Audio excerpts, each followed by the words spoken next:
And welcome back. This is Unplugged. This is a platform where we celebrate creatives, give them an opportunity to come and show us their skills. We've got so for real. Okay, so welcome to Unplugged. I think you had the conversation that we're having earlier on the loop around, how men don't take their health seriously.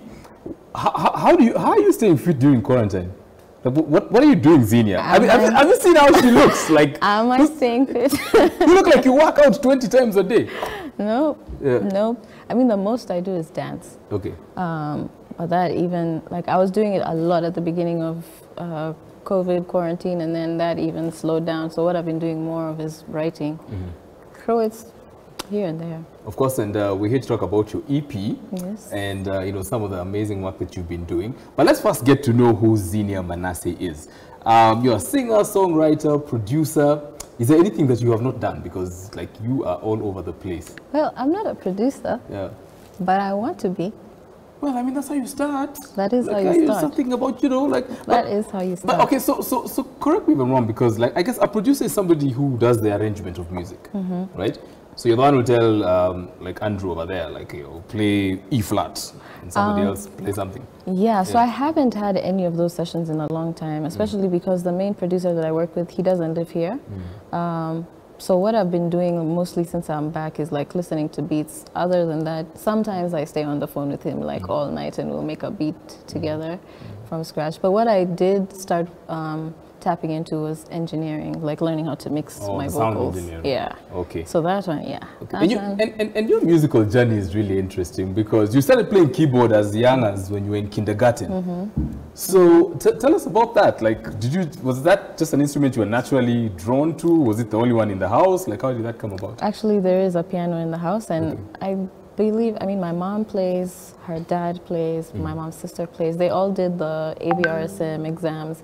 So I don't know who put me in the piano classes, but I remember playing that early. And to date, you still play? I can still play piano. Yeah. All right. Who are some of your influences growing up? Because me, I remember, like, when I was growing up, and then let me not say, you'll know how old I am, so much I'm saying. Like, who are some of your influences growing up? Lauryn Hill, Erykah Badu, like neo soul people, India Arie, Jill Scott. Those are all the people. Like, and then now it's just like I feel like Brandy. Let me not leave out Brandy. Okay, now we are starting to calculate the age. So we're going towards Brandy and those ones. But that's not too far away. I mean, I feel like. And Brandy she's still singing, isn't she? Yeah, she just put out an album last week. She's singing. Yeah, she's amazing. Yeah. Do you find that people try to box your sound? Like, in Kenya, because it's not a very common sound for Kenya. Because Kenya is usually party songs, party anthems, it's gengeton, it's this, that, the other. It's the usual mainstream, popular culture artist, right? So, what's your style? Do you have a name for it? You better have a name for it, and it better be Kenyan, tafadhali, please. Sasa hapo ndo umeniwekea pressure when you said it has to be Kenyan. I was just gonna say R&B / neo soul because those are my main influences. Yeah. And I feel like it's very natural for people to describe your sound in the way that they know, until you come and say that it's something different. So I don't feel bad or feel like I'm being boxed in. Okay. Yeah. All right, so here's something interesting that I found out about you, is that you are also an all-round athlete. So you played basketball when you were in school. Okay, what other sport did you play? Football. Those were like the main two. Now, why are you naming all the things I didn't play? Me, I think. Where did you play? Huh? You didn't play? No. Oh. I was an exceptional cheerleader. Like I was on the sidelines. Like, in fact, I should have been the one with the music career. Everybody has a role. Everybody has a role. So I was there. Like I wasn't as sporty, but there are other people who took that up for me. And so you played basketball. You played football. Were you a prefect? No, I was a house captain. What school was this? Primary and primary. Primary I went to Mso. Okay. Msongari, and then high school is when I started really playing like both of them, which was Aga Khan Academy, Mombasa. Okay. Now you see when you see Xenia here, Xenia is like me. I swear, like an overachiever. Okay. First of all, she's mentioned everything that I was not good at, but also she was Miss Msongari. Oh, Yes, yes. Who told you that? You must know people. I have contacts. I have Wow. people. So you were Miss, this is what you're in class 7. I think I was in class 7. Yeah, it was class 7. Yeah? Yeah. So, I mean, so did you, well, no, I mean, do you put that in your CV? Like, I don't. skills and qualifications, I was Miss Msongari. No, and I still have the band actually, but that one I'm just like, wow, what a time. What a time. Unexpected. Okay, so Miss Msongari, so, I mean, so from there, like, you just skyrocketed.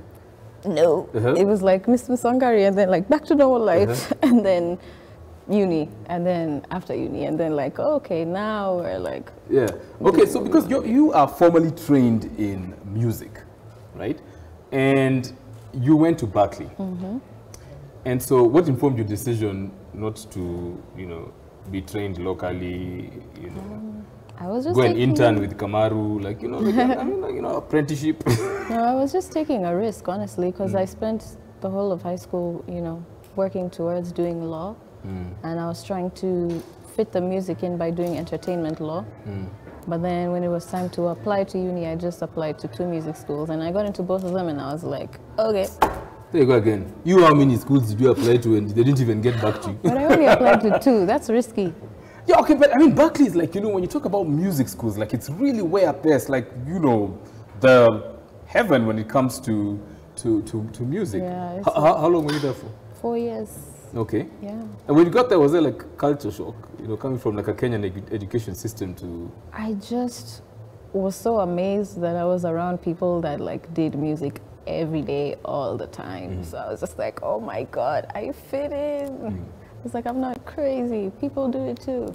And you know, this is the thing, like, you know, because here in Kenya, I remember wanting to be a musician, but I couldn't sing except in the shower. That wasn't really good enough for my career to take off. That's another story for another day. If you told, like, typical parents, you tell them, like, I want to be a musician. And the first thing most parents comes to your mind is like, you want to go and sing for people in the bar, you know. And you know, music is not something that, you know, a parent can be proud of in church and say, okay, let me call my son the pilot. Let me call my daughter the engineer. Yeah. Let me call my other daughter the musician. Yeah. People are like, okay, musician. Okay, yeah. Yeah. Like, do you think that people take the entertainment industry, and especially the music industry, seriously? You know, give it the seriousness that it deserves, even now. I still feel like it's something that for a lot of parents, they have to see you succeed at it. Just even entertainment in general, like you have to show them that, you know, this was not a waste of their, you know, support or their, because yeah, you need the proof.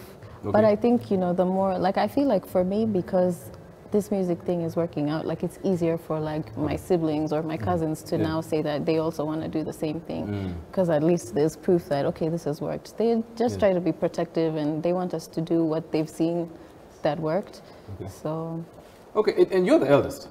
Okay, so you're setting like the bar really, really high for everybody. I would hate for you to be my older sister. Well, no, pressure now. All right, so you know, we're here to celebrate the work that you're doing and your EP. What's the name of the EP? Fallin Apart. Okay, Fallin Apart. And the first song you performed was? See Me. Okay, now what else are you going to perform for us from the EP? Yeah.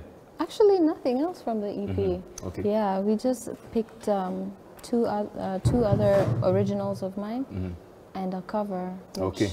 All right. Okay. So, I mean, you know. Feel free. Yes. Please. Remember, you can